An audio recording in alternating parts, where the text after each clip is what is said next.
এখন তো এমন এক জামানা, যেই জামানায় মানুষ দায়িত্ব নেওয়ার জন্য প্রতিযোগিতা করে, টাকা দিয়ে দায়িত্ব কিনতে চায়, অস্ত্র মাথায় ঠেকায় দায়িত্ব নেয়, ঘুষ দিয়েও দায়িত্ব নিতে চায়, ঠিক কিনা বলে? কিন্তু অতীতের মানুষের অবস্থা কেমন ছিল? দায়িত্ব নিতে চাইতো না। এই রকমও ঘটনা আছে যে মজলিসের মধ্যে ওই ব্যক্তির অনুপস্থিতিতে আলোচনা হয়েছে যে রাষ্ট্রীয় এই দায়িত্বটা ওই লোককে দিলে ভালো হয়। ওই মজলিসের মধ্যে যিনি ছিলেন তাদের মধ্য থেকে একজন গিয়া ওই লোককে বলতেছে, ভাই আজকে আলোচনা হয়েছে, রাষ্ট্রের এই গুরুত্বপূর্ণ দায়িত্বটা আপনাকে দেওয়া হতে পারে। যেই এই কথা বলছে রাষ্ট্রের দায়িত্ব দেওয়া হতে পারে, বেচারার অবস্থা খারাপ, পেরেশানিতে, চিন্তায়। আলোচনা হয়েছে দেওয়া হতে পারে, যদি দায়িত্ব দিয়ে দেয় তাহলে কি করব? দায়িত্ব দিয়ে দেয় নাকি, এই ভয়ে রাতের আধারে এলাকা ছেড়ে তিনি পালায়া চলে গেছে। যদি দায়িত্ব দিয়ে দেয় তাহলে কি হবে? আর এখন দায়িত্ব টাকা দিয়ে কিনে। এই যে গত টার্মের চেয়ারম্যান ইলেকশন হয়েছে, এক এলাকায় গেছি, একজন বলতেছে যে ইনি নির্দিষ্ট একটা দলের মার্কা, চেয়ারম্যান ইলেকশন মার্কা কিনতে ঘুষ দিছে 3 কোটি টাকা। কত টাকা? জোরে বলেন না, কত কোটি? এইসব কোটি মোটি আপনাদের কাছে কি টাকা মনে হয়? এই দেশ থেকে বলে 97 লক্ষ কোটি টাকা পাচার হয়েছে। তা এই দেশে তো 1-2 কোটি টাকা, এটা তো স্যাম্পল ব্যাপার, ঠিক কিনা বলেন? ইমাম আজম আবু হানিফা রহমাতুল্লাহি আলাইহি, ইমাম আজম আবু হানিফা রহমাতুল্লাহি আলাইহিকে খলিফা মনসুর বলছে যে প্রধান বিচারকের আসন খালি, আপনি প্রধান বিচারপতির দায়িত্ব আপনাকে দেওয়া হলো। এক জায়গা দেখা হয়েছে, একেবারে মানুষের সামনে ওপেনে প্রস্তাব দিয়েছে। ইমাম আবু হানিফা রহমাতুল্লাহি আলাইহি সাথে সাথেই বলতেছে, অপারগতা প্রকাশ করছে, এই দায়িত্ব আমি নিতে রাজি নাই। দায়িত্ব দিছে কে? খলিফা, সবার সামনে। আর উনি সবার সামনেই বলতেছে এ দায়িত্ব আমি নিব না। খলিফার আত্মমর্যাদায় লাগছে, আমি বলছি দায়িত্ব নিতে, আমার মুখের উপরে আমার প্রস্তাব ফিরাইয়া দিল। রাগ উঠে গেছে। কারণ মানুষ চেয়ারে বসলে মানুষের মেজাজের পরিবর্তন হয়। পুলিশ যখন ঘরে থাকে বউর সাথে চোখ উঠায় কথা কয় না, কিন্তু যখন খালি ওর ইউনিফর্ম পরে, বাবা আগুন বাইর হয় শরীর দিয়া। ইউনিফর্মের একটা প্রভাব আছে, পোশাকের প্রভাব আছে, পদ পদবীরও প্রভাব আছে। চিন্তা করছে আমি খলিফা, আমার প্রস্তাব ফিরাইয়া দিছে, হাতে সব সময় চাবুক থাকে, লাঠি থাকে, চাবুক দিয়া ইমাম আবু হানিফার গায়ে বাড়ি একটা মেরে দিছে জোরে, রাগে। মোল্লা মানুষ আর কি বলবে, কিছু কয় নাই, গেছে গা, সেও রাজদরবারে চলে গেছে। খলিফা মনসুরের চাচা জানতে পেরেছে মনসুর এই কর্ম করেছে। খলিফা মনসুরকে চাচা বলতেছে, মনসুর কাজটা কিন্তু ভালো করো নাই, ইমাম আবু হানিফার কাছে ক্ষমা চাও, কাজটা ভালো করো নাই। চাবুক দিয়ে আঘাত যখন করেছে তখন ছিল রাগান্বিত অবস্থায়, এখন তো রাগ নাই, এখন ক্ষমা চাইতে যাবে লজ্জা লাগতেছে, কিন্তু চাবুক দিয়া বাড়ি যখন মারছিল তখন ছিল রাগ। এখান থেকে আমাদের জীবনের মূলনীতি গ্রহণ করতে হবে। একটা বিষয় মনে রাখবো, রাগান্বিত অবস্থায় কখনো চূড়ান্ত সিদ্ধান্তে আমরা যাব না। রাগান্বিত অবস্থার সিদ্ধান্ত অধিকাংশ সময় পরবর্তী হায়াত আফসোস করার কারণ হয়। আমাদের গ্রাম অঞ্চলে বেশি হয়, অনেক জায়গায় খোঁজ পাওয়া যায় যে স্বামী স্ত্রী দ্বন্দ্ব কইরা দুইজনের মধ্যে তালাক দেওয়া দেই হয়ে গেছে গা। তুচ্ছ বিষয়কে কেন্দ্র করে বড় ঝগড়া হয়, এক সময় দুজনের মধ্যে বিবাহ বিচ্ছেদ হয়ে যায়। এখন স্বামী 3 তালাক দিয়ে দিছে। শয়তানের এক একটা মিশন আছে, যখন একটু রাগারাগি হবে তখন শয়তান সর্বোচ্চ শক্তি প্রয়োগ করে এই দুইজনরে দিয়া, স্বামীরে দিয়া স্ত্রীর তালাকটা দেওয়ানো যায় কিনা, দুইজনরে প্রচন্ড রাগান্বিত বানায়। মহিলা তালাক চায়, বেটারে শয়তান এসে কয় দে দে, কত বড় সাহস। এইবার 14 গোষ্ঠী ধইরা একসাথে 3 তালাক দিয়া দেয়। তালাক দেওয়া শেষ, পাশের থেকে একজন কয় চাচা খেলা শেষ, চাচি তো আর আপনার নাই। এইবার শয়তান এক মিশন শেষ কইরা চা বিরতিতে যায়। চা বিরতি বুঝেননি? এইবার নতুন মিশন নিয়ে আসে, এবার হলো মোহাব্বতের খাজানা নিয়ে আসে। স্ত্রীর মধ্যে স্বামীর মহব্বত, স্বামীর মধ্যে স্ত্রীর মহব্বত ঢুকায় দেয়। এত মহব্বত দৌড়ে হুজুরের কাছে চলে আসছে, হুজুর কাজ তো শেষ, কি হয়েছে? আমি তো এই কাজ করে ফেলছি। হুজুর কে তালাক দিছো কেন? হুজুর রাগের ঠেলায় দিছি। কেউ কি খুশি হইয়া তালাক দেয় নাকি? তালাক তো রাগ হইয়াই দেয়, ঠিক কিনা বলেন? এই যে তখন আমাদেরও সমাজের মানুষেরও কিছু করণীয় আছে। গ্রামে স্বামী স্ত্রীর যখন দ্বন্দ্ব হয়, দেখা যায়, আমরা ছোটবেলায় দেখছি তো, কিছু মহিলা পুরুষ তাদেরকে চার দিক ধরে ঘিরা রাখে বল খেলা দেখার মতো। কিছু কয় না, খালি দেখে গোল হয় কখন। বল খেলা যখন হয় তখন সবার নজর বলের দিকে থাকে। যে যেই দলের লোক, ওই পক্ষের প্লেয়ার যদি গোল দিয়া দেয়, দেখবেন 80 বছরের বুড়া মানুষও এক লাফ দিয়ে 5 হাত উঠা বলে গোল, বলে কি বলে না? এর আগে কিন্তু সব চুপ, একেবারে টান টান উত্তেজনা বিরাজ করতেছে। ওই যে স্বামী স্ত্রীর ঝগড়াও যখন টান টান উত্তেজনা বিরাজ করতেছে, গোল হওয়ার পূর্ব মুহূর্তে সবাই তাকায়, এই বুঝি গোল হয়, মানে এই বুঝি তালাক দেয়। এখন বলেন, এই গোল দেখার আশায় না থেকে মহিলারা যদি মহিলাকে টাইনা ওই পুরুষের চোখের আড়ালে নিয়ে যাইতো, পুরুষরা যদি পুরুষকে ধরে চোখের আড়ালে নিয়ে যাইতো, দুজন যখন দুজনের সামনে থেকে সরতো, আশা করা যায় রাগটা কমতো, বিবাহ বিচ্ছেদের মতো ঘটনাটা ঘটতো না। এজন্য এই ধরনের কাজে আমাদেরও কিছু ভূমিকা রাখা দরকার আছে। রাগ আসলে কি করতে হবে? ইসলামের যে দিক নির্দেশনা, দাঁড়ানো থাকলে বসে পড়তে হবে, বসে থাকলে শুয়ে পড়েন, গড়াগড়ি দেন মাটির সাথে, অজু করেন, নামাজে দাঁড়ায় যান, সাথে সাথে আশা করা যায় রাগ ঠান্ডা হয়ে যাবে। তাহলে মূল কথা কি? রাগান্বিত অবস্থায় আমরা কোনো সিদ্ধান্ত নিব না। খলিফা মনসুর রাগান্বিত অবস্থায় চাবুক দিয়া বাড়ি মারছে, এখন তো রাগ নাই, ক্ষমা চাইতে লজ্জা লাগতেছে। আবার কাজটা কেমন হয়ে গেল এই জন্য আত্ম অনুশোচনায় ভুগতেছে। সে নিজে না গিয়া তার একজন বিশ্বস্ত মানুষকে ইমাম আবু হানিফার কাছে পাঠায়া দিল, এক থলে স্বর্ণ মুদ্রার সাথে দিয়া দিছে। বলতেছে, ইমাম আবু হানিফাকে গিয়ে বলবা যে আমি এই আচরণের জন্য লজ্জিত, ব্যথিত, দুঃখিত, এবং আমার পক্ষ থেকে তার কাছে ক্ষমা চায়া নিবা। সাথে সাথে আমার পক্ষ থেকে এই এক থলে স্বর্ণ মুদ্রা তাকে হাদিয়া প্রদান করবা, এবং এটাও বলবা আপনি যদি খলিফার দেওয়া এই হাদিয়া গ্রহণ করেন, তাহলে খলিফা সুনিশ্চিত হবে যে আপনি তাকে ক্ষমা করে দিয়েছেন। এইবার ওই লোক গেছে ইমাম আবু হানিফার কাছে, যে বলতেছে খলিফা লজ্জিত, তার ওই আচরণের জন্য মাপ চাইছে। ইমাম আবু হানিফা রহমাতুল্লাহ আলাই নববী গুণে গুণান্বিত, উনি বলছে ঠিক আছে, মাফ করে দিলাম, মাফ করে দিছে।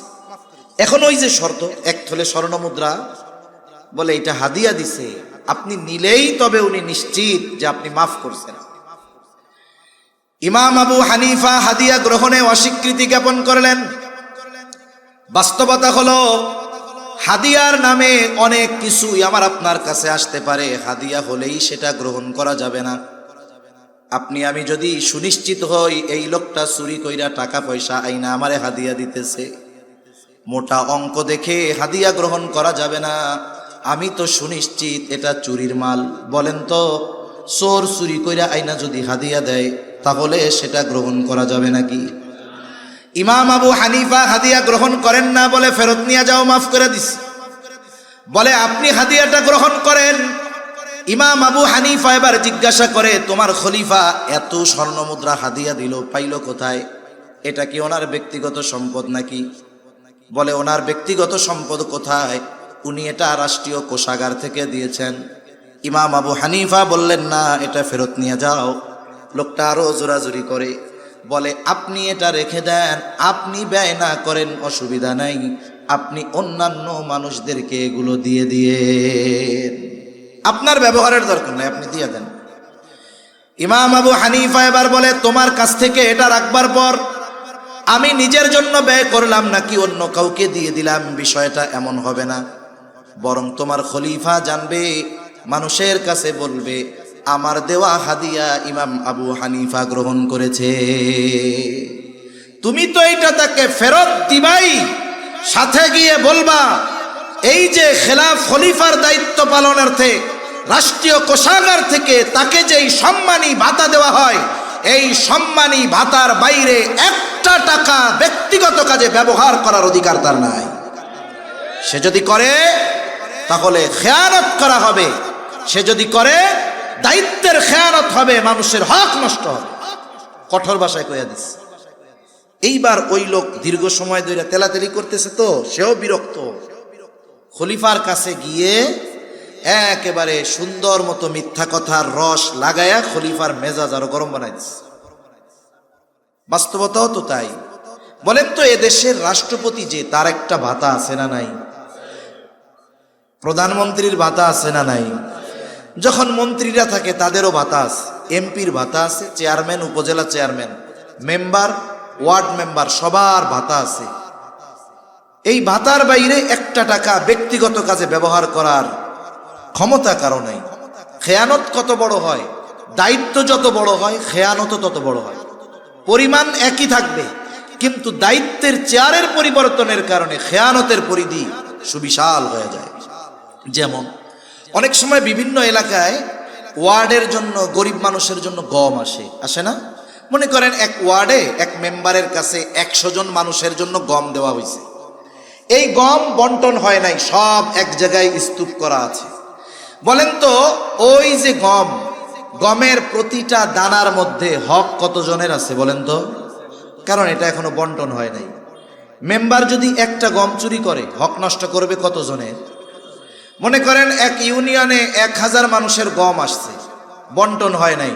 চেয়ারম্যান একটা গম চুরি করছে, বলেন তো কতজনের হক নষ্ট হবে? মনে করেন এক আসনে গম আসছে 10,000 মানুষের জন্য, এমপি সাহেবের অধীনে একটা গমও বন্টন হয় নাই। এমপি সাহেব একটা গম চুরি করছে, কত হাজার মানুষের হক নষ্ট হবে? মনে করেন রাষ্ট্রীয় কোষাগার থেকে একটা টাকা প্রধানমন্ত্রী চুরি করেছে, বলেন তো কতজনের হক নষ্ট হবে? গোটা রাষ্ট্রের সব মানুষের হক নষ্ট হবে। দায়িত্ব শুধু পরিবর্তনের কারণে পরিমাণ ছোট এক, কিন্তু দায়িত্ব বড় হওয়ার কারণে খেয়ানতের পরিধিও বড় হয়ে যায়। এখন যে বলছে, উনিও গিয়ে সুন্দর মতো সাজায়া কুজায়া ইমাম আবু হানিফার নামে বলছে, আপনারে খেয়ানতকারী কইছে, আপনি নাকি এই সেই করেন। খলিফা রাগ হয়ে গেছে, এইবার বাহিনী পাঠায় দিছে, আমাকে এত বড় কথা, আটকায় ফেলো জেলখানায়। ইমাম আবু হানিফাকে জেলখানার মধ্যে আটকিয়ে দেওয়া হলো। ঐতিহাসিকেরা লিখতেছে কত জুলুম, কত অত্যাচার ইমাম আবু হানিফার উপর। চাবুক দিয়ে আঘাত করা হতো, আর বলা হতো প্রধান বিচারকের দায়িত্ব যদি নেওয়া হয় ছেড়ে দেওয়া হবে। ইমাম আবু হানিফা জালেমের চাবুকের আঘাত সহ্য করেছেন, তবুও প্রধান বিচারকের দায়িত্ব নেন নাই। ঐতিহাসিকদের থেকে দুইটা মত পাওয়া যায়। একটা হলো, যখন তাকে তার অবস্থান থেকে জালেমরা নড়াতে পারে নাই, টলাতে পারে নাই, খাবারের সাথে বিষ প্রয়োগ করে শহীদ করে দেওয়া হলো। আর এক বর্ণনায় আসছে, যখন তিনি প্রচন্ড অসুস্থ হয়ে গেছেন, ওনাকে গৃহবন্দী করে ফেলা হলো, বাড়িতে পাঠিয়ে দেওয়া হলো। ওই অবস্থায় ইমাম আবু হানিফা রহমাতুল্লাহি আলাইহি ইন্তেকাল করেন। ওনার শাগরেদ ছাত্ররা জিজ্ঞাসা করতেছে, ওস্তাদ, এই দায়িত্ব গ্রহণ করার জন্য কত জুলুম, কত অত্যাচার আপনার উপর, অথচ ওই সময় যদি প্রধান কাজী, প্রধান বিচারকের দায়িত্ব পালন করার পূর্ণ যোগ্যতা সম্পন্ন ব্যক্তি গোটা দুনিয়ার মধ্যে একজন থাকতো, ওই একজন ব্যক্তি হতেন ইমাম আজম আবু হানিফা। এত জুলুম অত্যাচার সহ্য করেছেন, তবু আপনি দায়িত্ব নিলেন না, কারণ কি? আবু দাউদের বর্ণনা, নবীজি সাল্লাল্লাহু আলাইহি ওয়াসাল্লাম বলেন, তোমাদের কাউকে যখন কোনো সরকারি বা রাষ্ট্রীয় দায়িত্ব দেওয়া হয়, কেউ যদি ওই দায়িত্বের সুচ পরিমাণ খেয়ানত করে, সুচ পরিমাণ, নবীজি বলেন ওই ব্যক্তি কিয়ামতের দিন খেয়ানতের বোঝা নিয়ে আল্লাহ তাআলার সামনে হাজির হবে। সুচ পরিমাণ খেয়ানত করলে যদি খেয়ানতের বোঝা নিয়ে আল্লাহর সামনে উপস্থিত হতে হয়, ইমাম আবু হানিফা রাহমাতুল্লাহি আলাইহি বলেন, যেই দায়িত্ব আমি নেই নাই, ওই দায়িত্বের ব্যাপারে আল্লাহ তাআলা আমাকে জিজ্ঞাসাও করবেন না। কিন্তু দায়িত্ব নেওয়ার পরে যদি দায়িত্বের কোনো ত্রুটি হয়ে যায়, কিয়ামতের দিন আল্লাহ তাআলার সামনে আমাকে জবাবদিহিতার কাঠগড়ায় দাঁড়ানো লাগবে। এই ভয়ে ইমাম আবু হানিফা চাবুকের আঘাত সহ্য করেছেন, তবুও দায়িত্ব নেন নাই। কিন্তু আমরা এখন দায়িত্ব নেওয়ার প্রতিযোগিতা করি। দায়িত্ব সরকারি হোক বেসরকারি হোক, বড় হোক আর ছোট হোক, প্রত্যেকটা দায়িত্ব আমাদের উপরে আমানত। কেউ যদি ওই দায়িত্বের অবহেলা করে ইচ্ছাকৃতভাবে এবং ওই দায়িত্বের বিপরীতে তার জন্য যদি কোনো সম্মানী বা পারিশ্রমিক থাকে, দায়িত্বে অবহেলা করে যদি পারিশ্রমিক পরিপূর্ণ গ্রহণ করে, নিঃসন্দেহে সে খেয়ানতকারীদের অন্তর্ভুক্ত। এজন্য দায়িত্ব আমানত। 4 নাম্বার, সময়ও কিন্তু আমানত হয়। আপনি অফিসে চাকরি করেন, 8টা থেকে বিকাল 4টা ডিউটি, 1 ঘন্টা নামাজ খাওয়ার বিরতি, বাকি 7 ঘন্টা সময় কিন্তু আমার আপনার না, এটা আমার আপনার কাছে আমানত। ইচ্ছাকৃতভাবে এই সময়গুলো নিজের কাজে ব্যয় করার কোনো সুযোগ নাই। যদি কেউ ইচ্ছাকৃতভাবে করে, নিঃসন্দেহে সে সময়ের খেয়ানতকারী হবে। মাজহার নানুতুবি রহমাতুল্লাহি আলাই, যার নামে মাজাহিরুল উলুম সাহারানপুর মাদ্রাসা, এই মাজহার নানুতুবি রহমাতুল্লাহি আলাই এক মাদ্রাসায় খেদমত করতেন। মাস শেষে সময় হিসাব করে তিনি ওজিফা গ্রহণ করতেন। একদিন ক্লাসের সময়ে এক ব্যক্তির সাথে কিছু সময় উনি ওনার ব্যক্তিগত আলাপ আলোচনা করেছেন। ডায়েরির মধ্যে লিখে রাখছে, নোটের মধ্যে, অমুক দিন অমুক ক্লাসে এই কয় মিনিট আমি আমার নিজের কাজে ব্যয় করছি। 1000 বছর আগের মানুষের কথা বলতেছি না, নিকট অতীতের মানুষ। এইবার ওনাকে অফিস থেকে ওজিফা দেওয়া হলো, উনি সময় হিসাব করে ওই পরিমাণ সময়ের টাকা অফিসে ফেরত দিয়ে দিলেন। জিজ্ঞাসা করা হয়, হযরত এটা কি বেশি গেছে নাকি? বলে না, বেশি যায় নাই, তবে ফেরত দেওয়ার কারণ কি? তিনি বলতেছেন, অমুক দিন অমুক ক্লাসে এই কয় মিনিট সময় আমি আমার নিজের কাজে ব্যয় করেছিলাম। যেই সময়টা আমি নিজের কাজে ব্যয় করেছি, ওই সময়ের বিপরীতে যেই ওজিফা, সেটা আমার জন্য গ্রহণ করা উচিত হবে না। এজন্য সময়ের আমানত আমরা হেফাজত করব। তারপরে এই জান আল্লাহ তাআলার পক্ষ থেকে আমানত, মাল সম্পদ আমানত। জান মাল আল্লাহ তাআলার সাথে আমাদের কেনা বেচা হয়ে গেছে। মূল মালিক কিন্তু আমরা না, জানমালের মালিক কে? জোরে বলেন না কে? আমরা কিসের মালিক? জান্নাতের মালিক। কিসের মালিক? জান্নাতের মালিক। আল্লাহ তাআলা বলেন, ইন্নাল্লাহা আশতারা মিনাল মুমিনিনা আনফুসাহুম ওয়া আমওয়ালাহুম বিআন্না লাহুমুল জান্নাহ। আল্লাহ তাআলা বলেন, নিশ্চয়ই তিনি মুমিনের জান এবং মালকে জান্নাতের বিনিময়ে কিনে নিয়েছেন।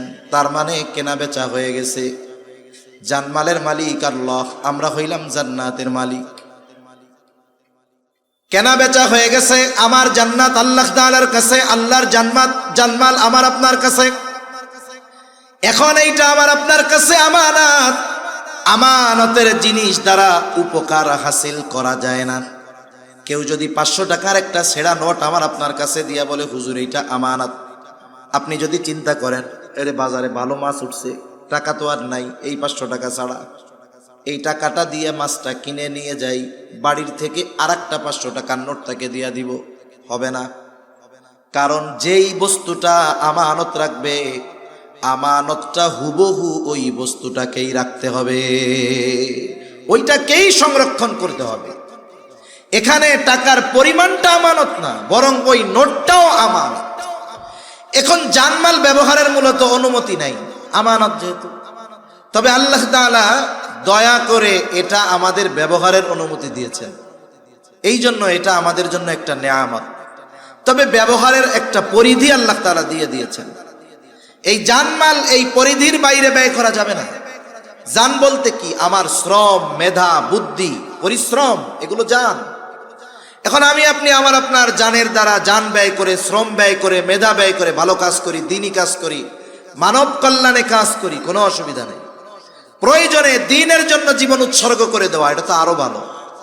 সম্পদ মাল ব্যয় করেন, ভালো খাইতে মন চায় খাই, পড়তে মন চায় পড়ি, অসুবিধা নেই। এমনকি নবীজি জানিয়ে দেন, পরিবারের জন্য যেটা ব্যয় করা হয় ওটাও সাদাকা। তবে অপচয় অপব্যয় করা যাবে না। যদি অমুসলিমেরও যদি সহযোগিতার দরকার হয়, আপনি মাল থেকে অমুসলিমকে টাকা দেন চিকিৎসার জন্য, খাবার কেনার জন্য, পোশাক কেনার জন্য, অসুবিধা নেই। কিন্তু ওই মাল থেকে একটা টাকাও এমন কাজে ব্যয় করা যাবে না যেই কাজটা অন্যায়। যদি কেউ করে তাহলে সে জানমালের খেয়ানতকারী বলে সাব্যস্ত হবে। শরীয়তের বিধিবিধান আমাদের উপরে আমানত। আল্লাহ তাআলা কোরআনুল কারীমের মধ্যে বলেন, ইন্না আরাদনাল আমানাতা আলাস সামাওয়াতি ওয়াল আরদি ওয়াল জিবাল ফাআবাইনা আন ইয়াহমিলনাহা ওয়া আশফাকনা মিনহা ওয়া হামালাহাল ইনসান। আল্লাহ তাআলা বলেন, আমি এই আমানত আসমানের কাছে, জমিনের কাছে, পর্বতের কাছে পেশ করলাম। তারা প্রচণ্ড ভীত সন্ত্রস্ত হয়ে গেল, এই আমানত বহনে অস্বীকৃতি জ্ঞাপন করলো। ওয়া হামালাহাল ইনসান, মানুষ এই আমানত বহন করলো। কি সেই আমানত? মুফাসসিরিনে কেরাম বলেন সেই আমানত হলো কোরআন। কেউ কেউ বলেন শরীয়তের সকল বিধিবিধান, একই কথা।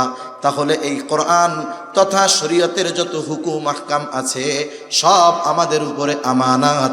কেউ যদি আল্লাহ তাআলার আদেশ নিষেধ অমান্য করে নিঃসন্দেহে সে খেয়ানতকারীদের অন্তর্ভুক্ত হয়ে যায়।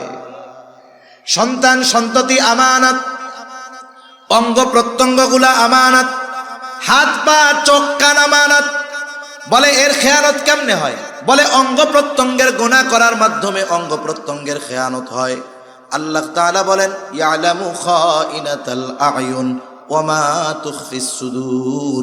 আল্লাহ তাআলা বলেন তিনি জানেন তোমরা চোখের কি খেয়ানত করো, শুধু তাই না অন্তরে কি লুকায় রাখো, অর্থাৎ অন্তরের কি খেয়ানত করো সেটাও যিনি জানেন তিনি কে। এই কয়েকটা বিষয় আমরা মনে রাখি। কষ্ট হচ্ছে নাকি আপনাদের? আর বেশি সময় না। অনির্দিষ্ট গন্তব্য কাছে হইলেও দূরে লাগে, অচেনা গন্তব্য কাছে হইলেও দূরে লাগে। 11টা বাজে তো, সর্বোচ্চ 15 মিনিটের মধ্যে শেষ হয়ে যাবে ইনশাআল্লাহ। তাহলে আমি কয়েকটা বিষয় বলছি, আমরা আলোচনা করছি। 1 নাম্বার লেনদেনের ক্ষেত্রে আমানতদার হব, 2 নাম্বার কথার ক্ষেত্রে আমানতদার হব, 3 নাম্বার দায়িত্বের ক্ষেত্রে আমানতদার হব, 4 নাম্বার সময়ের ক্ষেত্রে আমানতদার হব, 5 নাম্বার জানের ক্ষেত্রে আমানতদার, 6 নাম্বার মালের ক্ষেত্রে আমানতদার, 7 নাম্বার সন্তান সন্ততির ব্যাপারে আমানতদারিতার পরিচয় দিব, 8 নাম্বার শরীয়তের হুকুম আহকাম বিধিবিধানের ব্যাপারে আমানতদার হব, 9 নাম্বার আমার অঙ্গ প্রত্যঙ্গের ব্যাপারে আমানতদার হব ইনশাআল্লাহ। বলেন জোরে, বলেন না ইনশাআল্লাহ।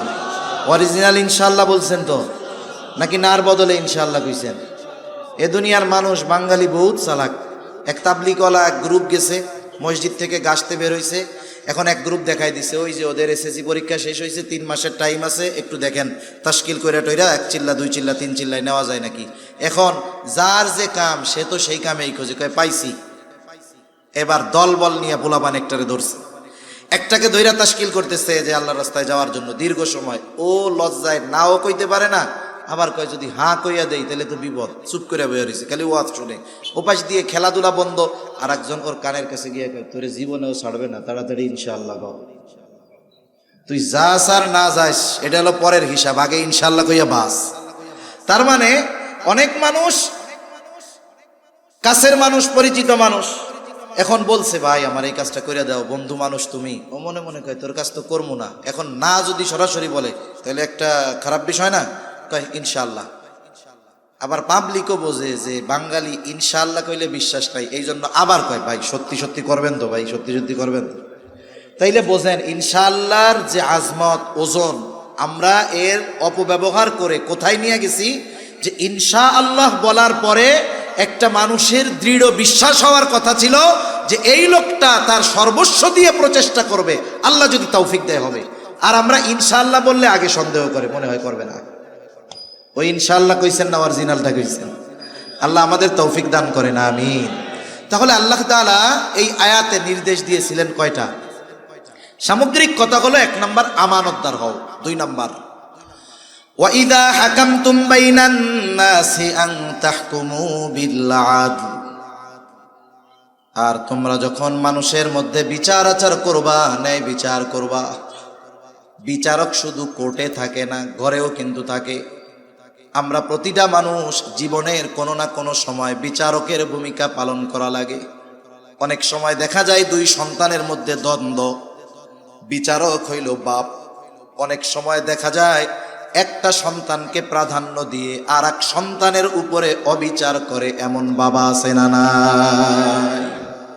এই ক্ষেত্রেও ন্যায় বিচার করতে হবে। তার মানে একেবারে নিম্ন পর্যায় থেকে সর্বোচ্চ পর্যায়ের বিচারের দায়িত্ব যে পাবে অবশ্যই তাকে ন্যায় বিচার করতে হবে। শত্রুও যদি বিচারের জন্য আসে ন্যায় বিচার করতে হবে। আল্লাহ তাআলা মানা করছেন, ওয়ালা ইয়াজরিমান্নাকুম শানাআনু কওমিন আলা আল্লা তা'দিলু ই'দিলু হুয়া আকরাবু লিত্তাকওয়া। কোন কওমের প্রতি যদি বিদ্বেষ থাকে, এই বিদ্বেষের কারণে তাদের উপরে অবিচার করার সুযোগ নাই। আল্লাহ তাআলা এই জায়গায়ও ন্যায় বিচার করার নির্দেশ দিয়েছেন। তার মানে আমি আপনি যখন বিচারকের ভূমিকায় থাকব, সেটা হোক আদালতের, সেটা হোক পরিবারের, সেটা হোক সমাজের, প্রত্যেক জায়গায় আমাকে আপনাকে ন্যায় বিচার করতে হবে। আফসোসের বিষয় হলো আমরা আমানতদার শাসক চাই, কিন্তু আমাদের মধ্যে আমানতদারিতার গুণ নাই। আমরা ন্যায়পরায়ণ শাসক চাই, আমাদের মধ্যে অন্যায়ের অভাব নেই। তাইলে আমরা যেমন শাসক তো তেমন হবে। এজন্য আমরা যদি আমাদের মধ্যে পরিবর্তন না আনি কি হবে? বলে শাসকের চেয়ারে চেহারার পরিবর্তন হবে, মাগার চরিত্রের পরিবর্তন হবে না। এজন্য নিজেদের পরিবর্তন আগে আনতে হবে। একটা দুইটা দৃষ্টান্ত আপনাদের খেদমতে পেশ করে আলোচনা শেষ করে দিব। প্রথমত, ন্যায় বিচার করার এবং ন্যায় বিচার মানার উভয়টার মন মানসিকতা আমাদের থাকতে হবে। আমি যত পাওয়ারফুল হই না কেন, ন্যায় বিচার আমার বিপক্ষে গেলে আমাকে মেনে নেওয়ার জন্য প্রস্তুত থাকতে হবে। খলিফাতুল মুসলিমিন হযরত ওমর রাদিয়াল্লাহু তাআলা আন বাজারে গেছেন, এক ইহুদির কাছ থেকে ঘোড়া কিনেছেন। ঘোড়া খুব সুন্দর মতো দেইখা শুইনা ঘোড়া কিনা বাজারের বাহিরে আসছেন। বাহিরে এসে যখন ঘোড়াটায় চড়তে গেছেন, দেখেন ঘোড়ার পায়ে সমস্যা। আবার বাজারের মধ্যে গেছেন, গিয়া ইহুদিরে বলে, কি ব্যাপার, তুমি কি ঘোড়া দিয়েছো আমাকে? তোমার ঘোড়ার পায়ে সমস্যা, নাও তোমার ঘোড়াটা ফেরত নাও। ইহুদি বলে, না, ফেরত নিব কেন? আমি তো আপনারে ভালো ঘোড়া দিছি। তর্ক বিতর্ক লাইগা গেছে দুইজনের মধ্যে। কার সাথে কে তর্ক করে? বলে অর্ধজাহানের শাসক ওমর রাদিয়াল্লাহু তাআলা আনহুর সাথে তর্ক করতেছে ইহুদি। দুইজনের তর্ক বিতর্কের এক পর্যায়ে হযরত ওমর রাদিয়াল্লাহু তাআলা আনহু বলেন যে, তোমার আর আমার মধ্যে এই দ্বন্দ্ব নিরসনে তৃতীয় একজনকে ফয়সালাকারী হিসাবে সাব্যস্ত করো। আমি আর তুমি দ্বন্দ্ব করলে চলতেই থাকবে, একজনের ফয়সালাকারী মানো। ইহুদি নিজের ধর্মের কাউকে ফয়সালাকারী মানে নাই। সে দেখে সুরাই বাজারের মধ্যে, বলে, খলিফাতুল মুসলিমিন, আমার আর আপনার মধ্যে এই সমস্যার সমাধান দিবে সুরাই মুসলমান। ঠিক আছে, এইবার সুরাইকে বিচারক মানা হলো। সুরাই এবার দুইজনের কথা সমগুরুত্ব সহকারে শুনলেন। বিচারকদের জন্য নবীজির নির্দেশ হলো, যিনি ফয়সালাকারী হবেন তিনি বাদী বিবাদী উভয়ের কথা সমগুরুত্ব সহকারে শুনতে হবে। এরপরে নিরপেক্ষভাবে এই কথার উপরে পর্যালোচনা করে রায় দিতে হবে। উনি দুইজনের কথাই শুনছেন। সর্বশেষ বলতেছে, খলিফাতুল মুসলিমিন, আপনি চান কি? বলে, আমি চাই যে সে আমার ঘোড়া ফেরত নিবে। বলে, সে তো ঘোড়া ফেরত নিতে বাধ্য, সে ঘোড়া ফেরত নিতে বাধ্য। তবে আপনি যখন তার কাছ থেকে ঘোড়া কিনছেন, টাকা পয়সাও তো দিয়ে দিছেন, যখন নিয়া বাইর হইছেন বুঝা নিছেন ঘোড়ার অবস্থা কেমন ছিল? বলে, তখন ঘোড়া সব ঠিকঠাক ছিল। সমস্যা কই দিছে? কয়, বাজারের বাইরে গিয়া উঠতে গেছি আর দেখি পায়ে সমস্যা। তার মানে তার হাত থেকে যখন বুঝে নিছে তখন ঘোড়া ঠিক ছিল। এরপরে বাজারের বাইরে চলে গেছে, তার মানে কেনা বেচার মজলিস থেকে বাইর হয়ে গেছে। যদি কেনা বেচার মজলিস ওই জায়গায় উপস্থিত থাকা অবস্থায় টাকা দিয়া দিছে, উনি ঘোড়া বুঝা নিছে, এরপরে দেখে সমস্যা, ইহুদি ফেরত নিতে বাধ্য। কিন্তু বেচা কেনার মজলিস থেকে বাহিরে চলে গেছে। এখন বলতেছে যে, শুনেন, ও ঘোড়া ফেরত নিতে বাধ্য, তবে আপনি তো তার কাছ থেকে একেবারে ভালো ঘোড়া বুঝে নিয়েছেন, ও ফেরত নিবে বাধ্য, তবে যেমন ঘোড়া নিয়েছেন তেমনটাই তাকে ফেরত দিতে হবে। রায় গেছে খলিফাতুল মুসলিমিনের পক্ষে না বিপক্ষে? এবার চুপ হয়ে গেছে। একটু পরেই বলতেছে, হ্যাঁ এটাই ন্যায় বিচার। হ্যাঁ এটাই ন্যায় বিচার। রায় বিপক্ষে গেছে, বলতেছে এটা ন্যায় বিচার। অর্ধজাহানের শাসক। আমাদের দেশে কোনো বিচারক যদি কোনো রায় দেয়, প্রেসিডেন্ট, প্রধানমন্ত্রী, কোনো মন্ত্রী, এমপি না, এলাকার পাতি নেতার বিরুদ্ধে গেলে বিচারকের জান যায় যায় অবস্থা। অথচ রায় দিয়েছে একজন সাধারণ মানুষ খলিফাতুল মুসলিমিনের বিপক্ষে। কোনো হুমকি ধামকি থ্রেট কোনো কিছু নাই, চাকরিচ্যুত করে আমেরিকায়ও পাঠায় দেওয়া হয় নাই। খলিফাতুল মুসলিমিন এই ন্যায় বিচারে খুশি হয়ে শুরাইহকে বলতেছে, শুরাই আজই চলে যাও কুফায়, প্রধান বিচারকের আসন ফাঁকা, তোমাকে আমি নিয়োগ দিয়ে দিলাম, আজ থেকে তুমি কুফার প্রধান বিচারক। চলে গেছে কুফায়। ওমর রাদিয়াল্লাহু তাআলা আনহুর সময়, উসমান রাদিয়াল্লাহু তাআলা আনহুর খেলাফতকাল, আলী রাদিয়াল্লাহু তাআলা আনহুর খেলাফতকাল, আমিরে মুআবিয়া রাদিয়াল্লাহু তাআলা আনহুর সময়কাল, একেবারে সুখ্যাতির সাথে অনেক ঐতিহাসিক ফয়সালা কাজী শুরাইহের মাধ্যমে এসেছে।